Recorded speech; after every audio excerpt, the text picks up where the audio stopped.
Hello students, welcome to Gate Electronics Guruji classes. In the last video we solved two problems on the concept of even and odd signals, and in this video we are going to solve one more problem on the concept of even and odd signals. As I had promised you that I will cover almost all the possible types of questions that can be asked from the topic of even and odd signals, and I will take the problems in such a way that they are of gradually increasing complexity level. The first two problems that we solved in the last video are very simple. This problem is also not a tough one, but it requires a bit more involvement of thoughts as compared to the last two problems. So let's see what the problem says. The problem says, suppose we have a signal xt, xct and xot are respectively even and odd components of xt. That is, xct is the even component of the signal xt and xot is the odd component of the signal xt. And we have to prove these four definite integrals. If someone has remembered the properties of definite integrals that he or she studied in class 12, he or she should be easily able to solve these four definite integrals. But still I want you people to solve this question, because there is a certain chance that this property might come in use to save time while solving few problems related to even and odd signals. So before solving these four definite integrals, or before proving these four definite integrals, let me first remind you the properties of definite integrals that would be required to solve these four definite integrals related to the even and odd signals. In class 12, in the topic of definite integral, you studied this property that suppose we have a function, say f of x, which is an even signal. Then if we integrate fx in a symmetrical domain about origin, that is from minus t to plus t, with respect to the variable, independent variable x, then these definite integrals can be simplified as 2 times of integral 0 to t f of x dx. You studied this. And you studied one more property, that if we have a function, every signal is mathematically represented by a function. That's why the terms signal and function are synonymous. If we have a function fx which is odd, if we integrate fx in a symmetrical interval, that is from minus t to plus t, with respect to the independent variable x, then this definite integral always comes out to be equal to 0. These are the two properties of definite integrals that we already studied in class 12 in the topic of definite integrals. In this problem that we are going to solve, we will make use of these two properties. See what the first definite integral that we have to prove. We have to prove that integration from minus infinite to plus infinite xot dt is equal to 0. Alright. Now see, the second property says that if we integrate an odd function over a symmetrical interval with respect to the independent variable, the result will come out to be equal to 0. Right? Now see, I can write this definite integral, that is minus infinity to plus infinity xot dt, as limit of t tending to infinity integration from minus t to plus t xot dt. See, when t is tending to infinity, the lower limit of the definite integral tends to minus infinity, and the upper limit of the definite integral tends to plus infinity. So clearly this definite integral can be written like this. Alright. Now we know that xot is the odd component of a signal, and we know that the odd component of a signal is itself an odd signal. An odd signal is always mathematically represented by an odd function. That's something we already know, right?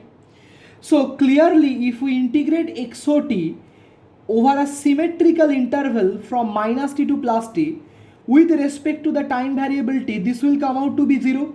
That was the second property of definite integral. This property suggests. So clearly this is 0. So the first one is proved. Now come to the second one. The second one is also very straightforward. You are given that integration from minus infinity to plus infinity xct dt,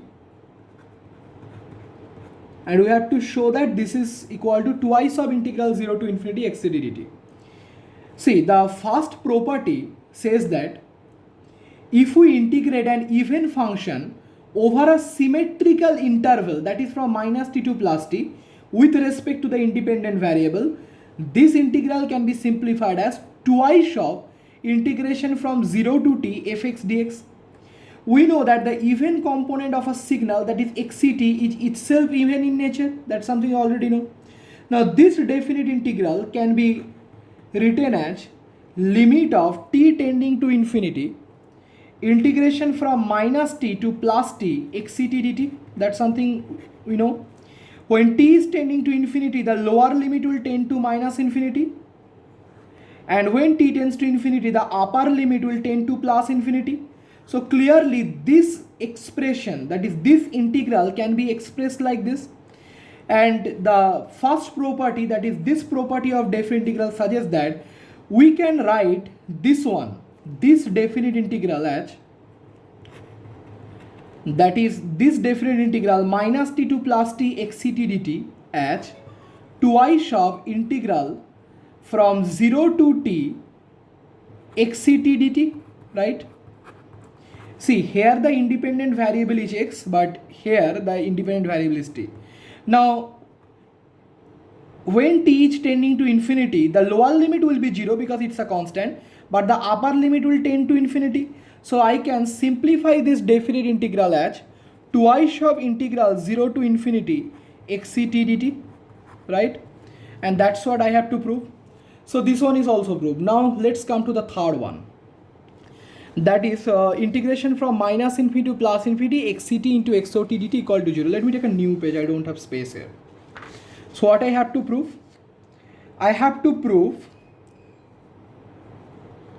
integration from minus infinity to plus infinity xct into xot dt equal to 0. This is a better problem, right? Now see, xct is the even component of the signal and xot is the odd component of a signal. We know that the even component of a signal is itself even, and an odd component of a signal is itself odd in nature.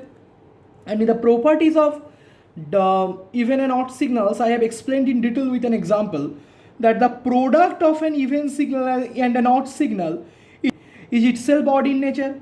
So what is happening in this problem is we are simply integrating an odd signal because xct into xot is itself odd in nature, this product. So what we are doing in this problem is we are integrating an odd signal, that is xct into xot, in a symmetrical interval from minus infinity to plus infinity with respect to the time variable. And the second property suggests that if you integrate an odd function in a symmetrical interval, the result will come out to be 0. So clearly, as in this case, we are integrating an odd function or an odd signal in a symmetrical interval, that is from minus infinity to plus infinity with respect to the time variable, this result should also come out to be equal to 0. I hope this is clear. Now let us solve the fourth one. The fourth one says integration from minus infinity to plus infinity x square t dt has to be equal to this. So let us prove this. So we have integration from minus infinity to plus infinity x square t into dt. Now we know that xt can be written as, we know that xt, a signal xt, can be written as sum of its even component and its odd component. That's something we already know from the lecture on the even and odd components of the signal. And if you still don't know what I mean by even and odd component, then please go to the playlist, watch the video on even and odd components of the signal, and then come back to this. So if I replace xt by xct plus xot, I will have xct plus xot whole square into dt. We know that a plus b whole square is given by a square plus 2ab plus b square. So if I expand xct plus xot whole square, I will have x square t dt plus twice of xct into xot dt plus xo square t dt. I am multiplying this dt inside. Now if I separate these three definite integrals, I will have minus infinity to plus infinity x square t dt plus integration from minus infinity to plus infinity. I can take this to outside the integration xct into xot dt plus integration from minus infinity to plus infinity xo square t dt. In the third problem, we proved that integration from minus infinity to plus infinity xct into xot dt is 0. So this definite integral is 0. So if I put it 0, I will have only these two definite integrals remaining. So what I will have is integration minus infinity to plus infinity x square t dt plus integration minus infinity to plus infinity xo square t dt. And see, that's what we have to prove. So this is what we have to prove, right? So this is what we have to prove. So we have proved all this for definite integrals, and I hope that the concept is clear. In the next problem, we will take a comparatively better problem as compared to this.